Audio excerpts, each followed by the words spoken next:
Okay. Are they not in all day? We will call this regular meeting of the Big Bear Area Regional Wastewater Agency of February 22nd, 2023 to order 5 p.m.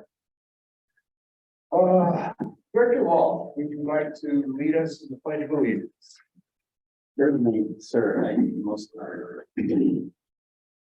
I pledge allegiance to the flag of the United States of America and to the republic for which it stands, one nation, under God, indivisible, with liberty and justice for all.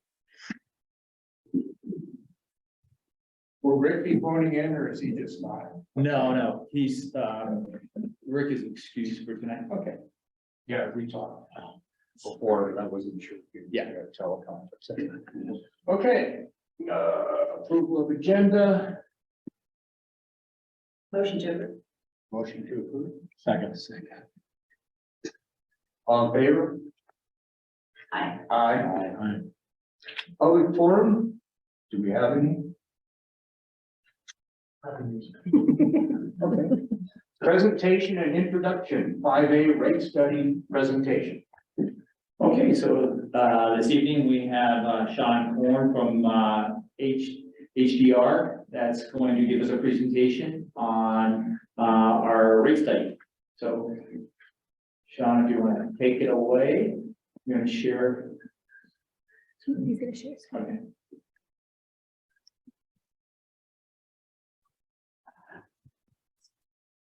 Good evening. Can you all see that okay?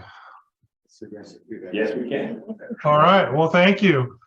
Appreciate the opportunity to be virtual this evening. Looks like you're getting a little bit of snow, so much appreciated on my end. This evening we'll walk through the wastewater rate study update. And I'll talk a little bit up front about the purpose of the study, the overview, and then some of the study results. And this evening we have a couple alternatives that we developed for the board to be able to compare where we are and where we need to go going forward and gain some input from you all as we finish up this and move forward. So to start off, we took the rate study that we completed in 2022 and we've updated that with recent operating expenses, capital, revenue, and developed an analysis as part of that. Now, if you remember from last time when we presented this, the only replenished Big Bear costs that were included in that rate study were the pre-construction costs. And so we left it at that level of funding and then carried that out for the next several years based on what I'm referring to as BARWA or no RBB or replenished Big Bear costs. So as we went through this to update this, given some of the movement you all have had through this process of evaluating replenished Big Bear, then we updated the analysis to reflect 3 scenarios. The first one being just BARWA costs, no replenished Big Bear. And really that's just there to provide a baseline, just a comparison purposes for you all to see those changes in what the impacts would be. The second analysis was with the full replenished Big Bear costs. So all of the debt, the additional O&M, and then on the revenue side, we have had some local contributions from agencies that I'll talk through as part of that in that scenario number 2.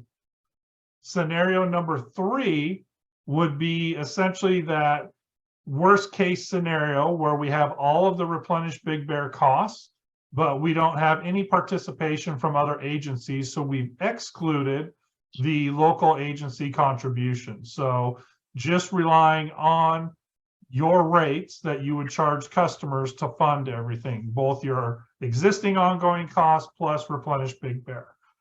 And as we go through this, really looking for that feedback from you all to establish the rates for the next 5-year period. At this point in time, we're recommending alternative 3, which assumes no local contributions. And the reason for that is, as we think through this process, we're setting the maximum rates that you can charge. And ultimately, if all of those local contributions come through and they are helping fund a portion of this project, then you would be able to reduce the rates in the out years that you've adopted. So you'd be able to come back from those as those revenues come in. So from the last study, we generally go through a 3-step process. The revenue requirement, which is the financial plan, that's the focus tonight. That's really what we're keying in on, is those 3 alternatives. The cost of service, which is that equity discussion. So how do we charge per equivalent unit? And then the rate design, where we actually calculate the rate. All of these are being based and updated on the study we completed last year. So our focus tonight is just on what's that overall change and what does that result in on the rates that we need to look at going forward. So a couple of the assumptions. So this is alternative 1, and these each build on each other. So we start with our base scenario, which is just what I'm calling the BARWA revenue requirement. So it's based on the current adopted rate less the RBB portion, which is the $5.79 that we built into the rate last time. We've assumed some minimal customer growth, about 45 equivalent units per year. We started with the fiscal year 2023 budget, and then we escalated that out over a 10-year period out through 2032. That average inflation was about 4.7% from 2023 to 2028. So that reflects all those known and measurables we know today, the impacts in costs that we've seen recently from inflation, and then based on that current capital plan. So again, no replenished Big Bear costs included in this. This is just your ongoing maintenance of your existing facilities. And that's all funded through existing reserves and annual rate revenues, and no additional debt is being issued to fund any of those capital projects. So graphically, what that looks like, this slide 6 has the total revenue requirement. So that is summing up the bars. So it's the gray bar on the bottom is our annual O&M expense. The red bar is our rate funded capital. That's what we reinvest in the system on an annual basis. And then the blue is our debt service component for existing debt. Now, the dashed line is our current revenue. So that's the current rate less the replenished Big Bear portion. And you can see that in 2023, our revenues are just slightly above our expenses, less any current costs. As we go out through 2028, you can see that the bars grow, but the revenue stays essentially flat. That's before any rate adjustments.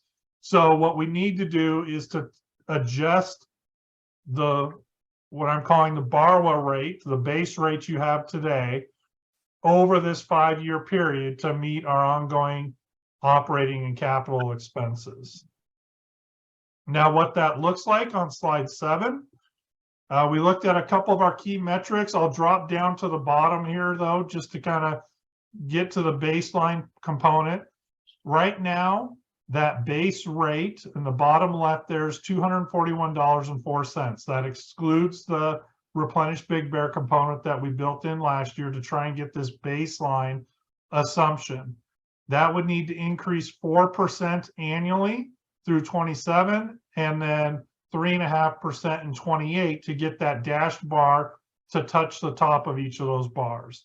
So that would be an increase from $241 to $291.85. And then you can see that annual change. We also want to make sure we're meeting our financial metrics. So going back to the top, this is our debt service coverage ratio, less connection fees, less any of those fees that come in. And you can see we maintain a very strong debt service coverage. It actually bumps up in those outer 2 years as one of the debt issues is fully paid off and comes off the book. So we're not paying that. And then our reserves, we have our target minimums for each of our reserves for the operations fund, liquidity and contingency, our capital replacement, our emergency, and our debt service reserve. So that's where you can see the debt coming off.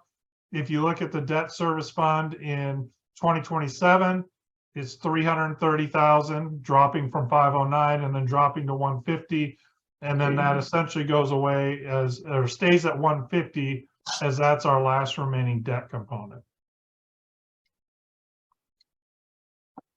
So building on to that base case then, on slide 8, is we bring forward all the replenished Big Bear costs. So overall assumptions for that, this construction is planned to start in 2024, completed in 2027. We have the most recent cost estimate, which is approximately 71 million. That's a reduction of about $4 million based on some adjustments to the project. We're funding this project primarily through low interest loans and grants, the vast majority through our low interest loans. That grant revenue is what's been currently awarded, nothing additional or extra at this point in time. The debt service payments are structured so that you would only pay interest through construction, and then at the completion of the project, then you would pay both principal and interest for that annual debt service. Given the additional plant or infrastructure that you have, then you would incur additional O&M expenses starting in fiscal year 27 as a partial year. That's about $1.5 million. And then in 2028, it's a full year of approximately $3.5 million. And then that is escalated out in the outer years. The annual debt service is approximately $2.8 million for the replenished Big Bear project. And then we also have additional future capital improvements or reinvestments in the system of approximately $350,000 per year. As I talked about early on, we also have some local agency contributions. Those would start in fiscal year 27 at the completion of the project. It's a partial year, just like there's partial O&M. We also have a partial year of revenue of $785,000. And then starting in fiscal year 28, it would increase to a full year of 1.7 million. And then that increases slightly at 2.5% per year. So here's the graphical representation of the revenue requirement. The blue line is our current revenues going across. Again, that's before any rate adjustments. And then we have the same O&M pieces, our existing O&M plus our future, our rate funded capital, our net debt service, and then the purple on top is that new debt service, or sorry, new O&M expense that is added as part of the project. So you can see as those bars increase and the contributions come in, then we also have a kind of corresponding increase in the revenues and the expenses, but our current revenues don't meet our total expenses. So to get that blue line to meet the top, I'll drop to the bottom here of this page on slide 10. And you can see our current rate of 246.83. So that's the base, the 241 plus the RBB rate that we implemented last year, the 579, to come up with our total. And then you can see the overall change out through fiscal year 28, increasing to $521.71. And then the percentage, that annual adjustment down at the bottom. One of the key factors here that we're looking at is that top line, the debt service coverage ratio. Now, given the issuance of long-term debt, we need to make sure we maintain those financial metrics. So you can see we have a strong debt service coverage ratio running at 1.7, 1.8 as we get out to when that annual debt service is being paid back. So that's one of the key drivers in the overall revenue adjustment need, is maintaining that debt service coverage ratio as part of the overall financing plan.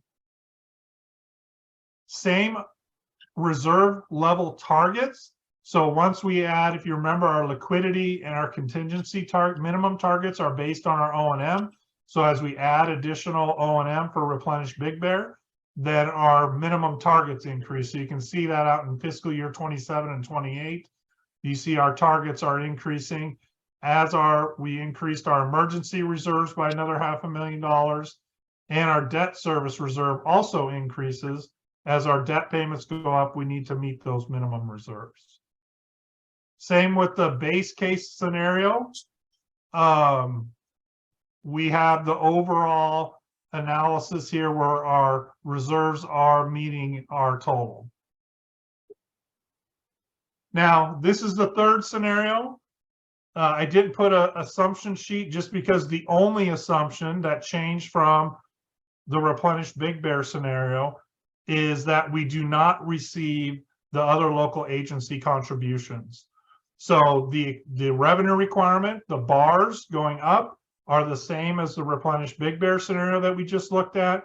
The difference is this blue line, our revenues, does not increase in 27 and 28 because we're assuming no contributions to look at that impact. So coming back to the summary slide, again, making sure we maintain strong debt service coverage ratios as we have that long-term debt on the books, and then meeting our reserve levels, which are the same as the replenished Big Bear scenario.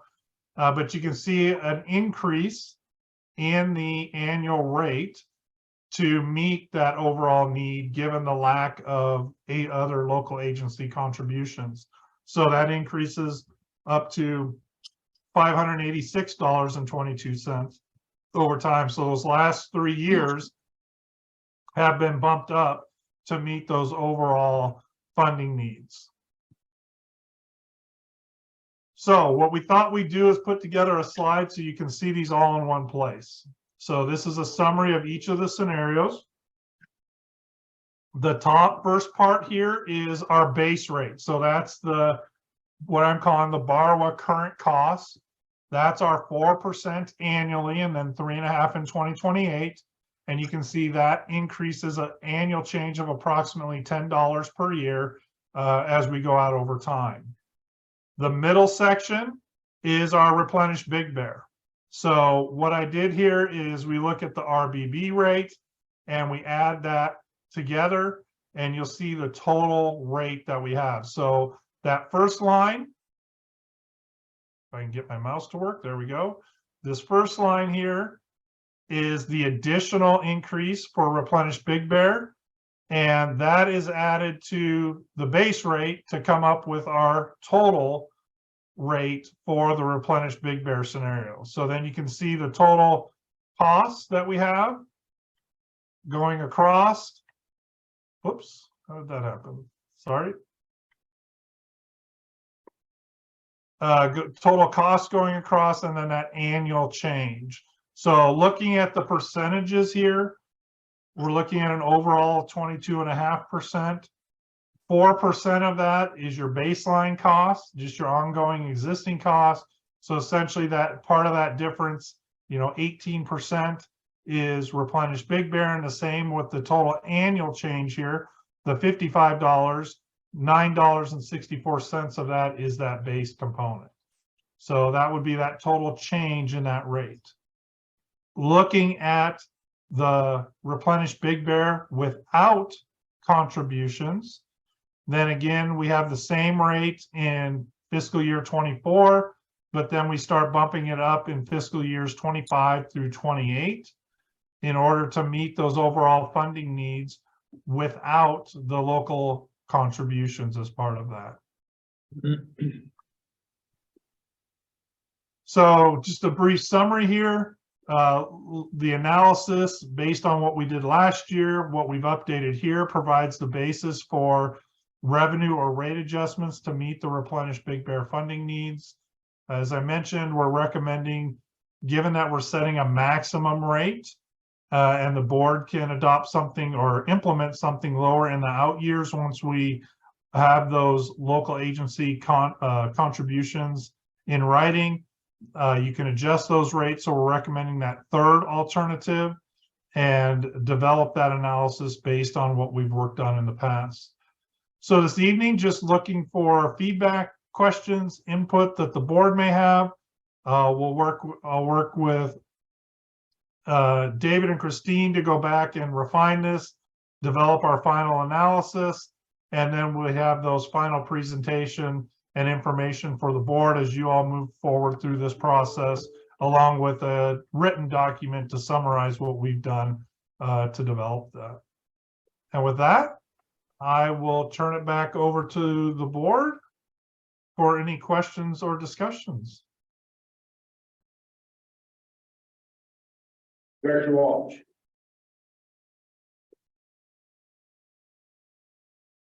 Short and sweet is almost double. Yeah.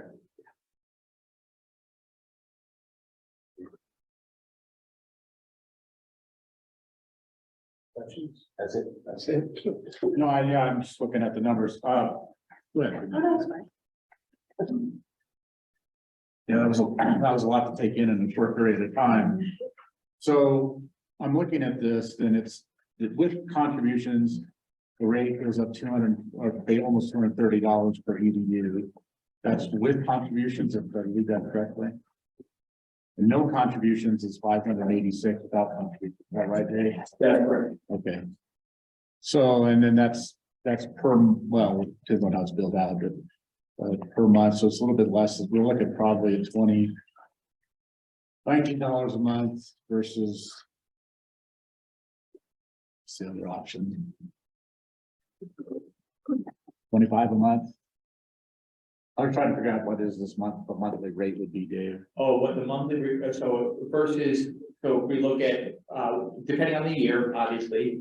Depending on the year, if we just did 2028, let's just say the final year, because that's the worst year, right? Right. We would say 291.85 divided by 12 on a monthly basis is 2432. And then with just with both together, that would be the Replenish Big Bear project and our base rate. It would be 43.47, so about $20, so additional $20 a month. And then if we do not get the contributions, it would be 48, so it would be basically an additional $23 a month. So, Can I give you an idea? Question, if we do just spitball, go with 3 and no contribution assumption, and we start collecting that and we have contributions come in, how would that be dealt with? so right now, the reason we're proposing the rate increase to include the Replenish Big Bear for this coming year is we have a requirement to have our debt service in place, a first year debt service in place or partial year debt service in place throughout, because we have to pay debt service, and then we have to, in 2028, we have to actually start doing debt service and principal at the same time. But we have to have that debt service coverage of 1.6 times as a minimum. So that's why we have to have it in advance of the actual debt coming on board. And then on top of that, we also have to have those liquidity funds and those contingency funds in place as well. So, during this whole period, we'll be putting a portion of this money aside for debt service and those liquidity funds during the whole period. I understand that. I guess what I'm getting at is, are we gonna be overcharging if we're taking contributions and we're setting the numbers and what we're budgeting for, assuming we're not getting? Yeah, so we wouldn't be taking contributions until project comes on board. So that would be the first year, and then that last and final year, obviously, we would adjust it if we got those agreements in place, whatever agreements that we get, the city comes on board, CSD, DWP, MWD, ski resorts, however, that works out. Then we would reduce our rates in the final year to reflect those contributions. Is there any way to reduce those rates over more than the final years if we can get a better projection? Because the more we spread this out, the better. I agree with you, but unfortunately, until we get those rates in place, the WIPIA requirement, loan requirement is that we have that the board establish rates and have those in place so they can ensure that debt service is actually going to be paid. So we don't really have much of a choice but to adopt a maximum amount at this point. Any other questions? What are the specific contributions? Just the dollar amount, was that the 1.5 million? The 1.7, 1.7 million, yes. Does that take all partners into consideration? That takes all the partners into consideration, yes. The monthly was my question. What was the adjustment to the project that saved us 4 million? So we took out, the shade, which is the stickleback. So we took out, I'm sorry, the stickleback pond. We took out the stickleback pond. And the other thing that, took place is, we made some adjustments to the inflation, rates because the inflation is starting to reflect better than it was a year ago. So we did, adjust the inflation rates to better reflect what we're actually seeing. Is the stickleback an add-on that we could reconsider in the future? It would be something that we could add on in the future, should the board, decide it wanted to do that. And just so you know, I didn't know if you're aware, there's an existing brand new line that the CSD put in. It's never been used that we were gonna use. And then we're gonna add, I think, what, a quarter mile line? Yeah, 400 feet. So as long as the line was in place and it was in a good shape, that we would go and utilize that existing line, add 400 feet, and then we would be there. There's a little, I think we would utilize the existing pump station to get to, the stickleback pond. The construction part wasn't the big dollars. The big dollars is the $60,000 on an annual basis for the testing of, the annual monitoring that we would have to do to put it in the stickleback pond. So that was really one of the biggest ones, is the savings on the annual monitoring. So if I understand correctly, we're gonna do that through an offset, with water usage with the city. Yeah, we have that opportunity to use additional offset water to offset CSD's contribution to that project.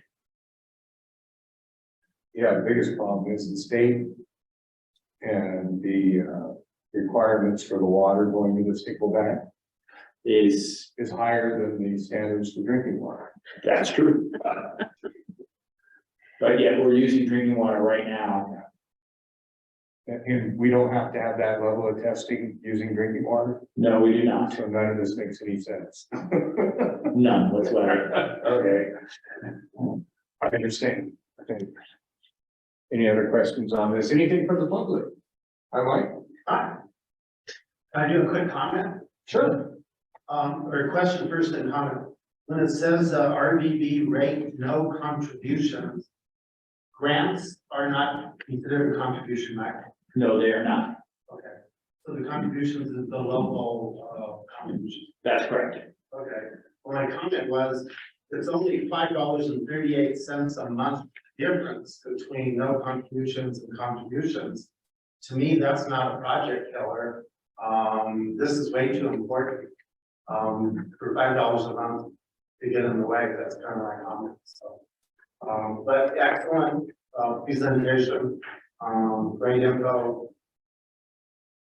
Keep moving forward. Yeah, I guess one of the things, David, you know, the 53B again, you know, because of their costs are higher than the cities and the CSD, is that they always look at, when they look down and they see something like 22.5%, they automatically think 22.5% of their total bill. And it just might be helpful to see what the true percentage is. I mean, it kind of ties into what Michael was saying, is, you know, what are we really looking at? Because I think the ratepayer is going to want to see what that monthly is, and I think they're going to want to see what that percentage is on their total bill, not what we're passing through. Because we run into that every year. That immediately say, well, you've raised my rates 22%. We say, well, no, you know, I think it's about 2 to 1 for 53B right now, and so a 22% really only reflects maybe an 8% increase in their rates. And I kind of have a comment to that. The county, for years, I tried to get them to break out borrow from the county sewer bill, and they wouldn't do it. So that's why there was so much confusion. Same thing's going to happen here. We're going to have real good communication on exactly what we're doing and how it's broke down. We don't want to scare people off with big numbers. The other thing we need to be aware of is we're gonna have to do a lot of marketing because of all this weather, more marketing than we would have. Because even though we know the drought isn't over, the perception is the drought is over, we've got rain. And that's why we've got a sign out on the boulevard at CSD saying the drought's not over. We need to push that everywhere we can and educate as much as we can, or we're gonna lose public support. Yeah, and I'm sure everybody saw the state is starting to issue those same kind of notices out there. That, hey, no matter how much snow, rain that we've gotten this year, it does not, it's not, there's an impact obviously to the drought itself, but it is not taking us out of a drought yet. Right. So, so we need to do the same, due diligence in making that, making sure that the public understands that that impact is still. We're gonna have to double down on our education efforts when it comes to that. Most definitely. I echo the adding the monthly breakdown on here too. That would be very helpful. Certainly, we can definitely do that. You know, I know the city breaks out, borrowers rates overall. I believe CSD does the same thing, breaks out borrowers rate on the tax roll. I'm not sure, I think the county just Not sure. melts it all together. So I don't think they do that, but at least the two other agencies are doing that. I can talk to Steve Smerith about, if there's an opportunity for him to do that.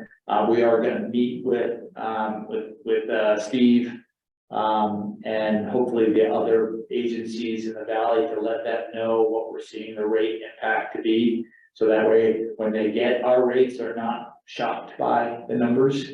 If Steve comes up, let me know. That would be, I'd like to come to that. Well, being the board chair, that would be a definite good meeting for you to attend. I remember, when he was wanting to take over Farmers pump stations. Yeah. That didn't happen. Now, he's welcome to them, so Well, he may want another shot at it. he can have another shot. I'm happy to part with them anytime. Just one other quick question though, too, Dave, wasn't there some pending legislations coming down too, that this is inevitable for us? That the way we're moving is what the state eventually is going to require. So there's definitely a good indication that this, a project like this is going to be required, meaning if we were to continue to pump it down to Lucerne, eventually we would be required to do a tertiary treatment plant. Right now, our preliminary estimate on a tertiary treatment plant is about $30 million. Just to kind of give you an idea. So yes, it's not 71, but it is definitely a $30 million project was coming either way, and we know that already based on the state's input to us. But is there any way to roll that into some of this discussion so that we can say it's not a, $70 million plan, it's really a $40 million add-on to a plant we've got to build? I mean, I just. That would be really good. I like that. I think that's a perfect part of the discussion to go out there and make sure the public understands that this was coming. A project similar was coming either way. A tertiary treatment plant was coming either way. But it helps when board members ask questions like this, and I'm able to go ahead and inform the public that this is a proper project like this or a tertiary treatment plant was coming either way. So we can definitely get out there. Sort of let people know. And probably why, maybe a simplified version of why it would have been required. Yeah. Just so that way we're clear on the why is obviously there's an impact to the water table down in Lucerne. At least there's a perceived impact to the water table in Lucerne. At this point, the studies that we've done, there has not been the impact that that some people have thought down there. We did do a study on it, but there is a perception, and eventually the legal requirements would come down either way. But the regional boards don't know how to move water from one water basin to another anyway, and that's just Not on a normal basis, no. not in a normal situation. Well, what we're doing now could never be done.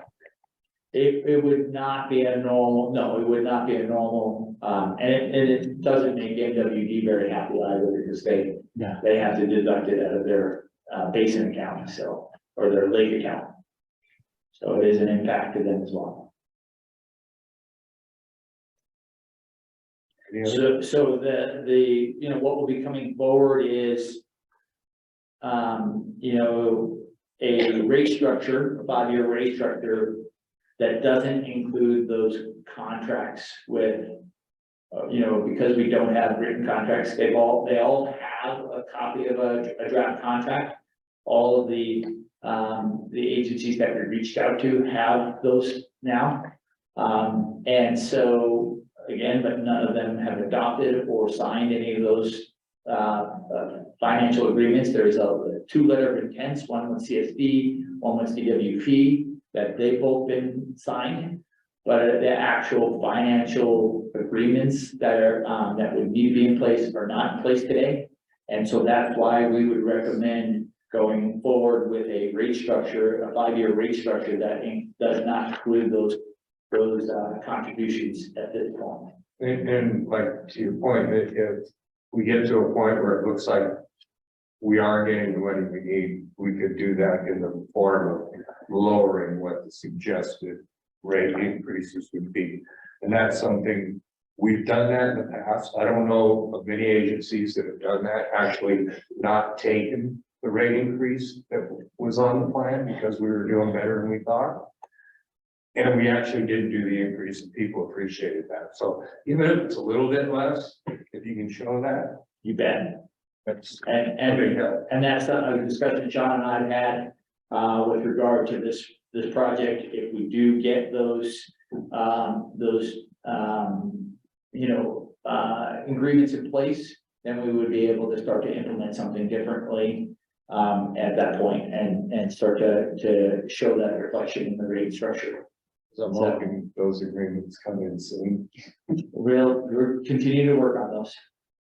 One more. I do know that this was just a 5-year rate study. Do we have any good guesstimate what, like 2029, 2030, would it pretty much hopefully stay flat at that point because we would be in full operation? Yeah, once we're at full operation, and Sean probably has those numbers, but, you know, typically, you know, our rates go up between 3% and 4%, but Sean, go Yep. ahead. And No, you're Yes. exactly right, David. It's so when we get out to, you know, out past 2028, then we're looking at that 3 to 4% again, kind of that historical projection that we've always looked at, really at that point driven by the inflation assumptions that we built into the O&M and ongoing costs.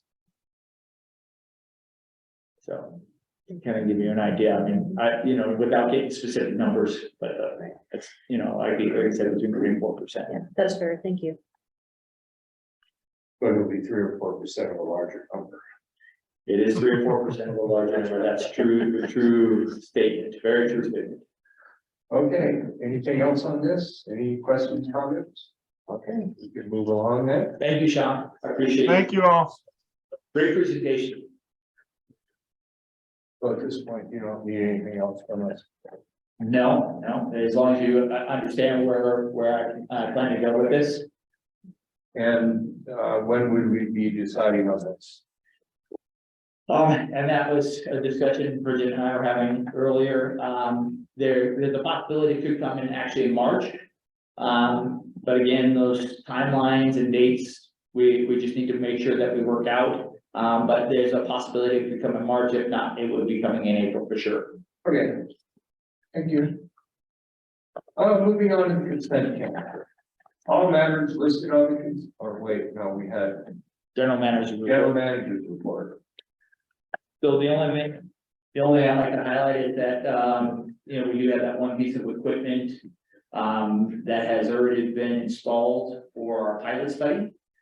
We have several others coming in the next coming weeks. As soon as it's all up and running, we'll put that out for everybody to come by and have an opportunity to see the pilot study at work. So that's the only thing I would like to highlight. general manager report. I just had one quick question, sure, Green. 62% for the city of Big Bear Lake in January, Yes. Huge number. is that skiers or what? I mean. There's a combination of skiers, but probably more I. I mean, that's a big number I mean, they always kind of trended close together. between CSB. Typically, it's a 50-50 wash. Yeah. You know what I mean, a 50-50 mixture, with CSB, but when you add the skiers. And you add the visitors to that number, and then probably a little bit more I coming from the city than CSB. In percent wise, those will, kind of those numbers, come down. And it'll be in a month or two when We'll flip. ski season's over and all of this has melted. Because we're still up. I don't know, what, probably 2.5 million gallons a day. The loans we've had in the last month, when during the month of January, we received 121 million gallons, 75.8 million gallons. So those are big numbers. That's about double what we normally would receive. So, give me an idea.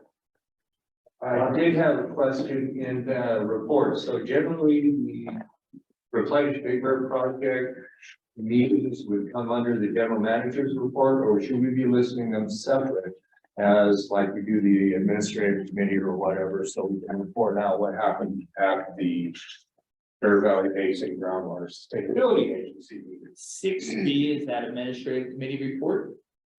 So you, no. He's talking about the GSA meeting. Oh, I'm sorry, GSA. Oh, I'm sorry. I'm just wondering if we should add that to the committees that we're reporting out on, as that's directly related to. Yeah, we can definitely add that.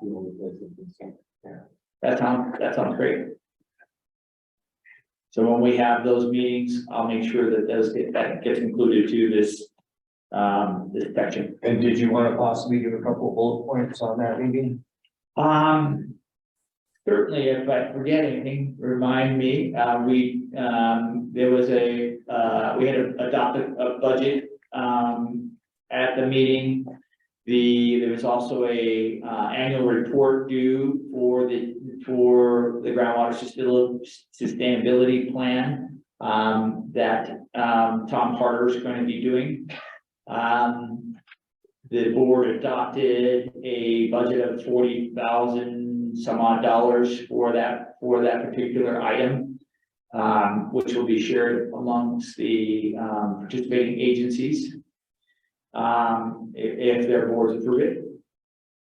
Tom Harder is moving forward because that's due on April 1st. That particular report is due on April 1st, and that basically reflects on how well we're doing on our groundwater levels in the valley, and kind of gives us an idea of the future needs of the valley itself. We did give an update to the Replenish Big Bear project and talked about the pilot study at that meeting, and some of the reflective costs that we were going to see here tonight. We did talk about that. And I think there was a reorganization of the board. And I think that was pretty, I think Jim is now the chair. So. And you talked a little bit about us shipping the water to Israel for testing. Yeah, that's one of the part of the pilot studies that will be taking place, is we'll be shipping some brine material over to Israel for testing out in Israel. So yeah, should be fun. Any other questions? Yes. Comments? Yes. Director Walsh. So is that who Nexon is? Pardon me? You've got Nexon. No, Nexum is actually, they're doing that's a reduction in nitrogen reduction and phosphorus reduction. IDE is the company that we're going to be shipping to. Santa requires us to go to that extra level that IDE is providing, right? That's correct. Well, as part of it is, the portion of IDE is, that idea is because we have to reduce the amount of brine in our stream. And there is no brine line up here. To ensure that we don't have to ship, because it's very expensive to ship brine off the mountain. We have to reduce that amount of brine as much as possible. We're gonna be building some brine ponds out here. And that will, to dry the brine out. And then that will be, actually gathered and then disposed of. But that's what, the regional board is not really requiring that part. That is really to minimize the cost for, the agency. There's a huge cost to get rid of brine. Then what part of the process did Santa Ana Regional require? So Above and beyond what you had originally proposed? So the part that they are requiring, beyond what we originally proposed, was this, which is basically RO, reverse osmosis, which also creates, and the brine stream will come from that reverse osmosis. But the reverse osmosis is the part that the 100% reverse osmosis is the part that the regional board is requiring. When Lane Carlson did the presentation, I understood her to say that the IDE process was also to keep from plugging up the San Diego process. Yeah, so they have two pieces of equipment. They have another piece of equipment that will go prior to, it's the UV. So we don't want to, there's three processes. There's nitrogen filter. There is a ultrafiltration piece. There is a UV disinfection, and there is this brine minimization and an RO. So those are the pieces of the puzzle overall. IDE has two of those pieces. Then in trying to comply or get a variance for the Buy America process, it's not the Santa Ana requirements that cause that, it's trying to reduce brine shipping. That's one of the pieces of equipment, Okay, but also the other piece would be this ultrafiltration is the other piece. But remember, the other part behind it is Buy America requires all the equipment to be made in America. Because we started this project, the reason we're requesting this waiver is because this project was started before the Buy America requirement came into play. so the Israel part of it is not an issue. Is not the issue. It is really just the overall project itself will have many components from many different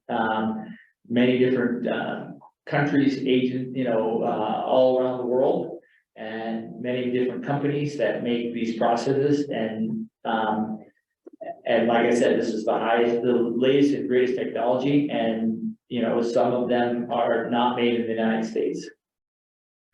You also mentioned resurveying the marsh. That's correct. Is that for contour to make sure it flows, or is that for volume? Volume. In the event that we can't comply with either the IDE project and maybe then not comply with Santa Ana, etc., could the Stanfield Marsh accept our treated water without going into lake if it was blocked at Stanfield? No, it's 2 million gallons a day with overflow that marsh. Okay. And you don't have enough property out here to cover it either. No, we do not. I've heard numerous times that say if we couldn't get an approval on something, it was a deal breaker. If you couldn't get something else, it would die. So if the water comes back and Israel at a winter temperature of 51 average degrees versus Big Bear doesn't work, we're not dead in the water. That is the piece that is a very critical piece, having the enough, area to dry out this brine, from this brine mineralization. So the recovery of this system, we need to be at a minimum 97%. They are giving us numbers at 99% recovery of this water. But at a minimum, we need to be at 97%. And yes, that would be a problem for the project. Not insurmountable, it's not a deal breaker, not a deal killer, because there's possibly some alternatives, but not many. And was it Santa Ana that wanted us to pursue pharmaceuticals, cosmetics, and personal care items? Yes, So your tertiary at 30 million doesn't include that? the tertiary would not remove pharmaceutical products.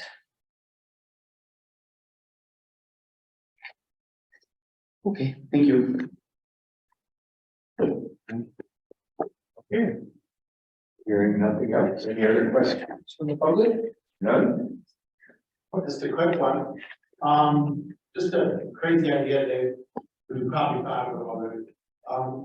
There's the ponds down in Lucerne. Can they be used for drying out brine water? So that's what we were talking about. The biggest problem that we have is the caustic solution, sending it down I know it's a concrete line pipe, but Oh, I see, it's a highly concentrated. highly concentrated, and then on top of that, to meet the permit requirements, we would be, obviously following our permit requirements to send water down there, so it's probably not a solution that we would be able to achieve. That, Okay. Administrative committee, we had a meeting, and that's pretty much, we're gonna be covering everything from that meeting later on in this meeting. So I think we'll just move to that. Moving on to the consent calendar, all matters listed on the consent calendar will be enacted by one motion at the appropriate time. There will be no separate discussion of these items. If a detailed discussion is necessary, any governing board member may request that an item be removed from the consent calendar and considered separately. 7A, approval of the minutes from January 25th, 2023, regular meeting. 7B, monthly disbursement report for January, informational. 7C, investment report, identifying agency investment and reporting interest income for January, informational. And 7D, second quarter report, 6 months ended December 31st, 2021, informational. Etc. Does any board member need to pull anything for discussion or have a quick question? Motion to approve? I'll move to approve. I'll second. All in favor? Aye. Nothing moved, no more business, new business, discussion action items. 10A, multi-year contract approval for an on-call electrical services contractor for wastewater treatment facilities. David? so we went out, and solicited, proposals from qualified contractors for on-call electrical services. We posted it in the paper, and had only one interested party in providing on-call services. That interested party has submitted their documentation. Everything seems to be in order. The reason that this is coming back to the board is we typically enter into a single year contract that is up to the discretion of the general manager to enter into a single year contract. But this is a multi-year contract, so we can exercise additional years in the future should we decide that everything's working out well with this contractor. And so that's why it's coming back to the board for their approval and to authorize the general manager to renew the contract on an annual basis in the coming years. So that concludes my presentation. I'm open for any questions. Yeah, Dave, I have a quick question. What is, so does this service also provide like emergency response? Exactly. And where are they located at? They are located, Skyview Electric is located, they're down the hill. Okay. But they typically have a response time about an hour and a half for us. Unless it's. And it's snowing or it's Saturday morning. They still have a response time, an hour and a half. I mean, that's just, they've, that contractor has lived up here quite a bit of time. We didn't have any locals? No, we didn't have any other local contractors that were interested in a contract. Have you had any experience with them before? Or, Oh, yes. okay, Yeah, they've done a lot, this contractor has done a lot of work with us, in the past and, continues to provide support, and, you know, and does a great job for us. that's good. I like the efficiency of this, so thank you. You bet. Director Watch. Knowing that he has contracts with other agencies, is there any supremacy rule as to who gets him first? We are at the top of his, one of the top of his list, because he knows that, our, you know, emergency requirements are pretty stringent for him, and that's part of his contract. So he does prioritize, our work. And, you know, he does prioritize our work, yes. I'm asking for obvious reasons. Yes, oh, definitely. Now, is there a contingency if they can't get up? In other words, do we have a local contractor on standby behind that? I mean, is there any contingency for weather-related issues keeping them from getting up here?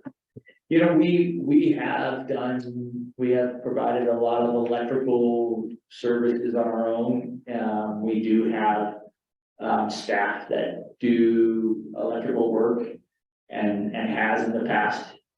We prefer not to because of, you know, liability and OSHA requirements and those kind of things. So we do actually have on staff people that are very familiar with electrical work should emergency situations come up like that.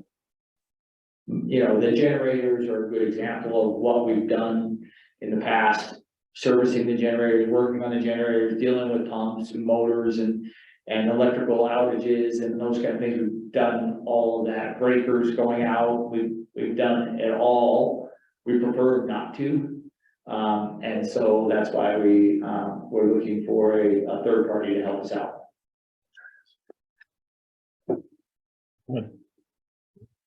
Any other questions? All right, hearing none. What do you need from us on that? Just a motion to approve staff recommendations. Second. All in favor? I 10B, compensation study 2022 pay schedule. Okay, so,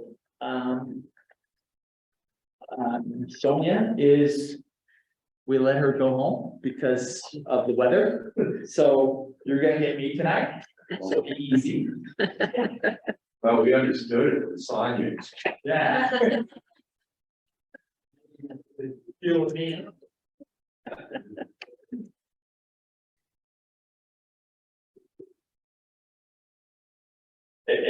We could actually make it better if Bridget could get it. So maybe turn my mic off.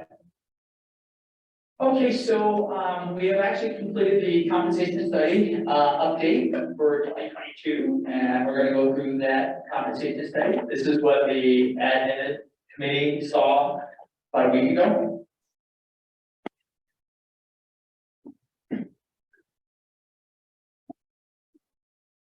Maybe. The technical advisors coming in.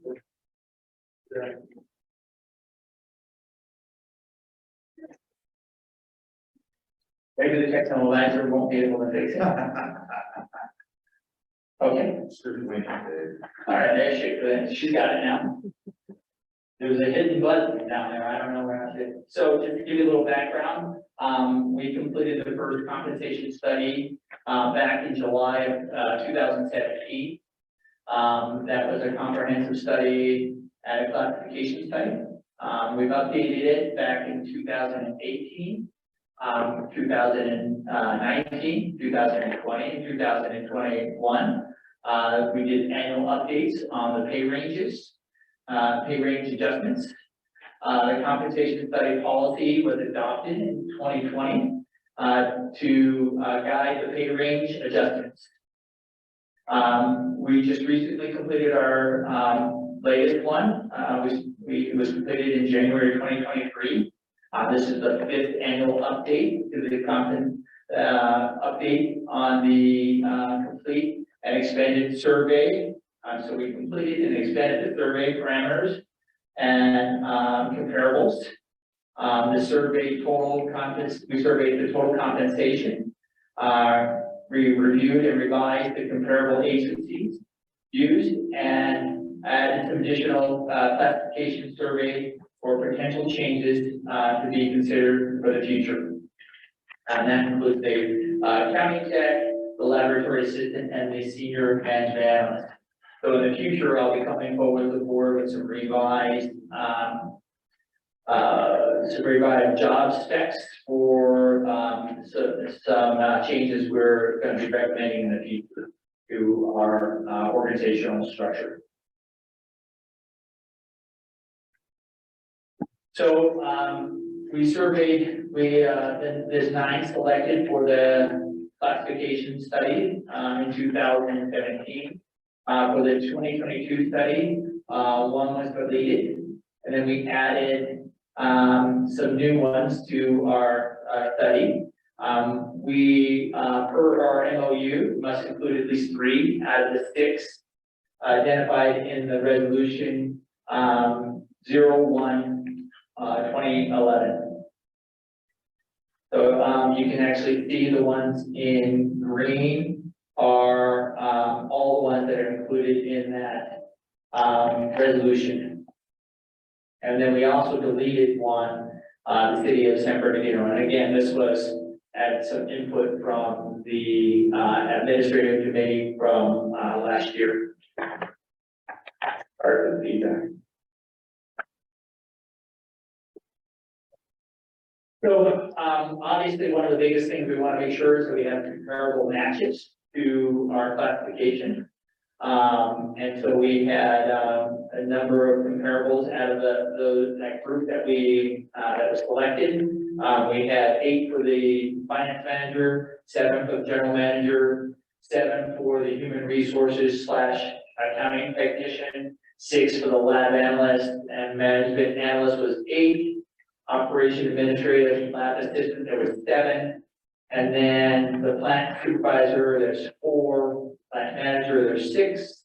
The plant operator 2, there's 10. And then the plant operating training, there's 5. And the senior lab analyst, there's actually only 2, so that is considered insufficient data. But we have a program for that. So basically, in our study, we look at total cash. And we look at total cash because there are things that can influence, like medical premiums are different in different parts of the state. There are cafeteria plans that can influence the study if we look at more than just total cash. There's insurance and social security benefits. So those things are taken out of what we look at, that's the total compensation, and we just look at total cash, which is this EPMC, which is employee pickup of the retirement pension. There's a minimum amount at 457, the 457 match, the longevity, and the certification pay. That's what's included in our study. So just to remind the board, the compensation study policy that was adopted in 2022 really is to make sure that we don't make too many rash decisions or adjustments based on any given year. We want to make sure that we stay within our pay ranges, so the pay range is, there's a pay range within 5% of the market. Again, that market is total cash. There's no adjustment suggested. Is if the pay range is more than 5% below market, we adjust it to 5% of market, and again, total cash. If the pay range is more than 5% above market and the position is unfilled, then we'll adjust it to market with 5% of market. If the pay range is more than 5% above market and the position is currently filled, there is no adjustment to the pay range and the pay range is frozen. We have two such cases in this situation. And then if there's no pay range, it can be adjusted more than 10%. Just because we found that 10% change, more than 10% change, it could be an anomaly in the survey or anomaly in that given year, and so we felt like that would affect overall, and we had that situation happen to us. If the agency, if any of the positions have 5 or less comparable, we make sure that we take discretion when we're making any kind of adjustments to those pay ranges. Again, that's just the adopted policy. So to kind of give you an idea, the current study results, the operator in training was 30.47% under market. And again, those, we don't have any current plant operator in training, but we did find that it was under market. The senior lab analyst is within 0.52 of the market. The plant manager was 0.13 within market. The plant operator twos, they are within 1.97 market. The management analyst is within 2% or 0.07%. General managers 2.53%. The plant supervisor 3.32. Finance manager is within 3.59% of market. And the operations administrative and slash lab assistant is 12.09% above market. And the HR coordinator slash accounting tech and slash didn't want to be here accounting is 17.49% market. So, but just kind of give you an idea, 7 out of our 10 positions, 7 of our 10 positions are within 5% of the median, which is great. 86% of our current staff are within 5% of the median. So again, that would mean 86% are within market. So that's a pretty good result. The factors that influence the study results, obviously below market where the plant operator in training, we're proposing to increase that base salary by 10%. But again, there's nobody that sits in that position, so it's just adjusting the pay range. There were only 5 comparable matches. It is common for agencies that have OITs as intern or non-benefited positions, resulting in limited compensation data. Then, of course, the volatility and the amount of movement in the entry level salaries that has obviously escalated the minimum. So we saw a lot of this in the last year. You saw McDonald's raising their rates. You saw a lot of other companies up in the mountains raising their rates, and that is, a reflection of exactly that. Those entry level positions needing to adjust to market demand and to gain employees. This just would only bring the total cash to 18.61% below market median. Factors that influence The above market operator and administrative lab assistant, we're planning to freeze that position, and there will be no adjustment, COLA adjustment. The position was reclassified in April of 2021. A change in the job specification resulted in new pool comparable classification in 2021. And it's anticipated that this classification, that this will be reclassified to a technical classification, should give them, which will give us more opportunity for a bigger pool. So the idea is that we'll probably look at this position as more like a lab tech or something like that in the near future. And that will help us be able to adjust that range and probably make that position in range now. The HR coordinator, we're freezing that, we're definitely going to freeze that position. The actual position has been frozen since 2019. There's been no COLA adjustment. It's still above market.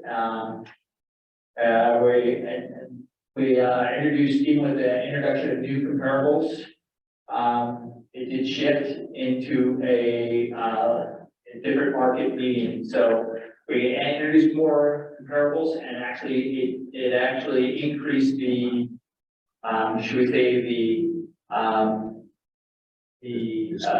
above market range because we introduced more comparables to the actual job spec.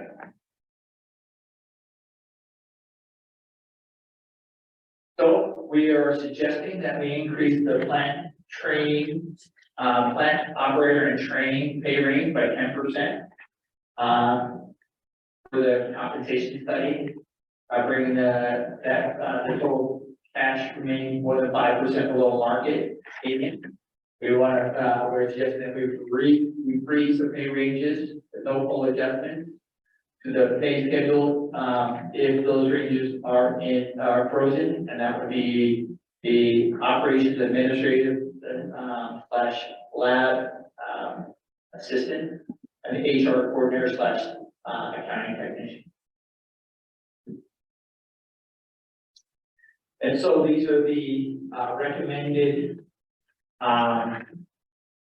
changes to the current versus the recommended. This is the table. As you can see, we're just recommending the change into the operator and training for the increase by $2.56, freezing those two positions, as I mentioned, and then everything else would actually stay exactly the same as prior year.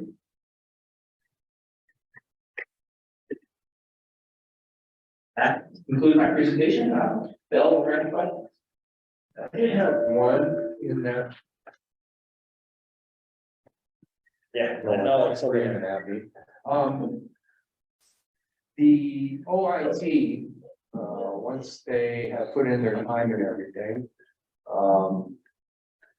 they're a grade 1, are they going to continue to be paid as an OIT till a grade 2 position becomes available?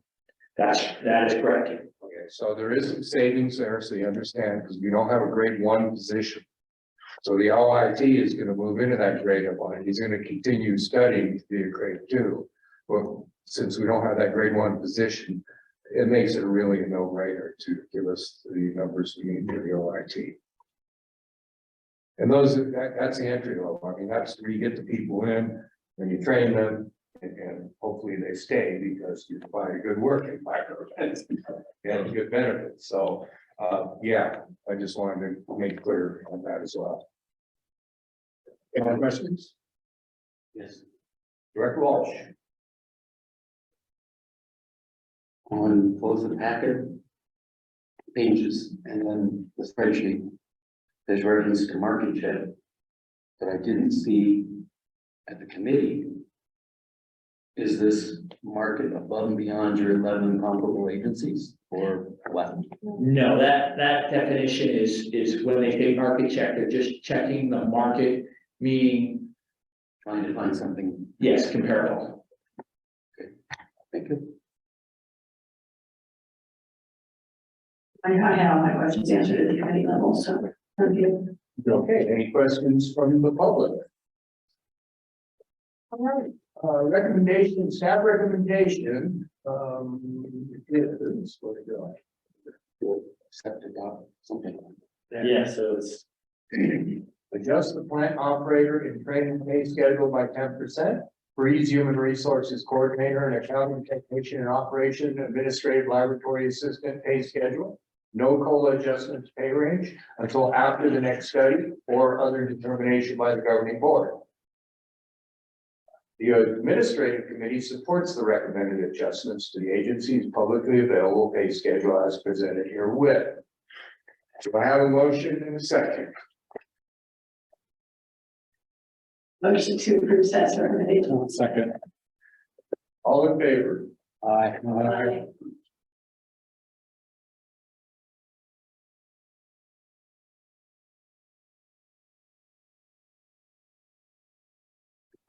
I believe we're on your board reorganization. yes, you are on to 10C, which is the board reorganization. And so, Now, I know that an email got sent out. Did everybody see the email with the options? If not, I can certainly read them. Pardon, I'm sorry. Did you get the email Yes, with I the did. options? Did you see it for now? Yes. So we have 4 options presented before us. Does anybody have any, input on to the options? I guess I don't know why we have a standard protocol. You know, I mean, if you're willing to be considered to be chair next year, which you'd be on the list, if that's something you consider, then I would happily be vice chair, if that works for you, John. Well, the one thing I did question on option 1, what I think we're are, right?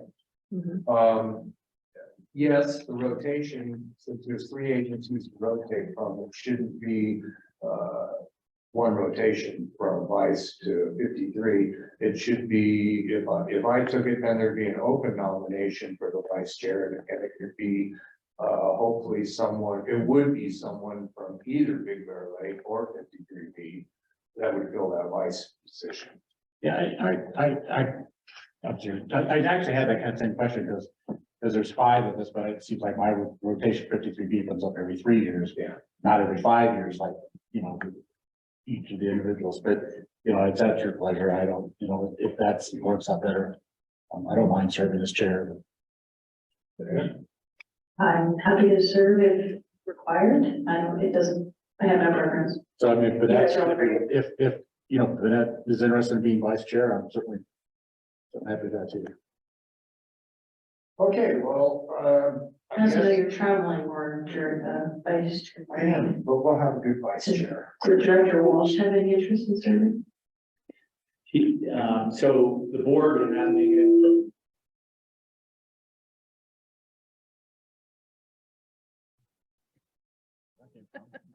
Obviously, somebody spoke.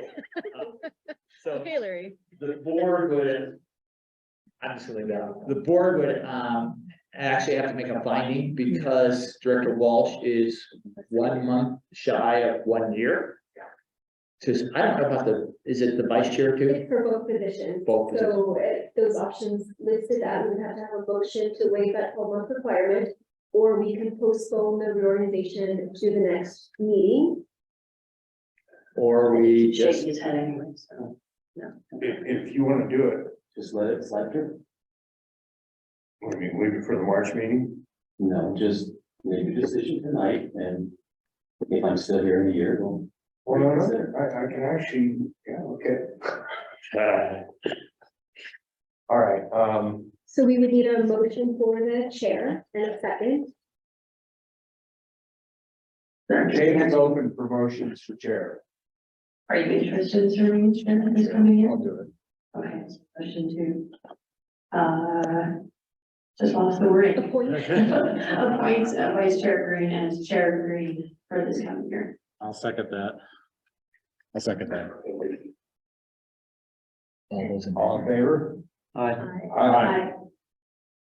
Okay, and a motion for vice chair, what's that? a motion for the vice chair. Yes. I'm happy to. Motion for vice chair or nomination for vice chair? I don't, it's not. Should probably talk about this already.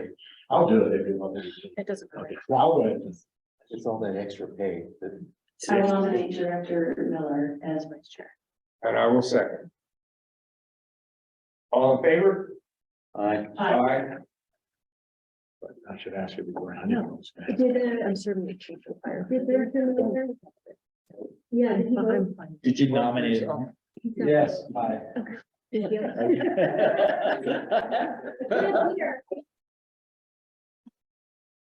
Yes, I should, huh? You can abstain if you want. Now we're setting secretary and all that too? No, that's, No, That's later. No, No. that's me. Okay, This is different. right. right, we redid that. Okay, and I guess it's, what do we have here? General. Lead general manager's comments. So the only thing that I would mention is that we, now that there may not be a conflict of having this meeting at 5 o'clock anymore, I don't know. If anybody would like to consider having this. If anybody would like to consider having this meeting on a different day or a different time. You know, we could bring something back, if anybody's interested in doing that. And we kind of looked at this at other agency too, because a lot of the issues were with me with working and getting here on time. My schedule is a little more flexible now, so, what time, I mean, is it, I thought you wanted to travel. well, I do.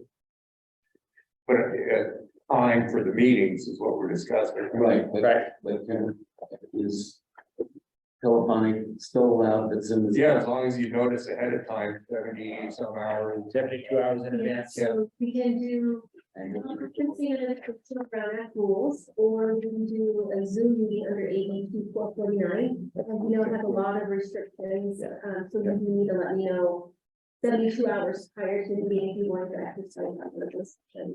So both options have the same reporting. For the agenda, yes. So Okay. have the agenda is both of them, but with AB 2449, you're only limited to use that option twice during the calendar year per board member. Oh, So, that limits what that is, and it has to be for just cause or an emergency circumstance. And there's definitions in AB 2449, that was what just are. We went over them. well, it was never fun before all this, we just, you know. Yeah. We're You here, can always- this is the date, this is the time. Yeah, you can always call a conference in, and that's much easier. If you guys, There's no requirement to have a doctor's permit that says the person was actually sick when they go and stay in their state. No. There you go. so, if you'd like, we could bring back a staff report so the board could have a discussion about the time. At the time of the meeting, the day of the meeting, all those things. What are the regular hours here at Barville, what time does John go home? 4:30 is now, depends, but 4:30 is my leaving time, but I'm usually here till 5:30. Our office hours are 8 to 3. I don't have a problem with having meetings earlier if, you know, it's more convenient for staff. We can, we'll bring that back We'll bring it back. Okay. for discussion. Yeah, I'm good with that. Okay, any other questions, David? Goes to board member comments. Just stay safe in this upcoming storm, stay warm, and thank you to the emergency crews out there working to keep us all, in heat. So, thank you, Emergency Crews. Thank you very much. Yes, I have a question. Which Mr. Lawrence may not be able to answer, but Oh. I'll throw it out there. Okay, action. Sustainability. GSA meeting, yes. Okay. Concern, consternation, was expressed by Mr. Green, as have other people. How it is. If the water's okay for the fish in the lake, why is it not okay for the stickleback? Well, if you kill all the fish in the lake. We restock the lake anyway, you could always buy more fish. But nobody breeds stickleback.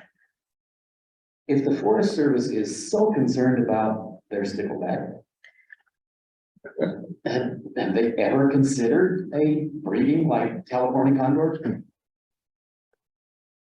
You know, that's a good question. That's probably a question for Mary, because Mary has been the primary. Well, in college, I worked with the Death Valley. Armories, Yes, so I know they're out there. And they used to be throughout the world, anything above the 34th parallel, I think. So I'm kind of questioning that they're as rare as they say they are. And if they're that rare, why aren't they breeding some just in case? I mean, apparently the eagles don't like to eat them. Right? That's what I heard. We don't put a lid over it, or the ring-tailed hawks, or the raccoons. So it doesn't sound like they have natural adversaries, except humans. But they're called prehistoric three sparring staples. Trust me, none of them are that. I think they all keep like. The donkeys like them, but Yeah. they're pets, that's a donkey's pet. They all keep even, but yeah. And Have a fence around the pond? there is a fence around the pond. Yeah, but I think it's not for the donkeys, I think that's actually for people, Yes. to keep people out. So I actually don't have an answer for you. But, okay, I will, I can talk to You have to Mary. deal with those people, so, Yeah, I will talk to Mary and we'll come up with an answer for you. and no, I'm not offering to Take them home. put fish tanks in and grow. I was gonna say, are you offering to take them home and? I've offered to do some other things, but that fences lead to terms. That's it. Okay, and I don't have anything other than, I'll say the same thing, be safe out there. Yeah, thank you. Meeting adjourned, 6:26.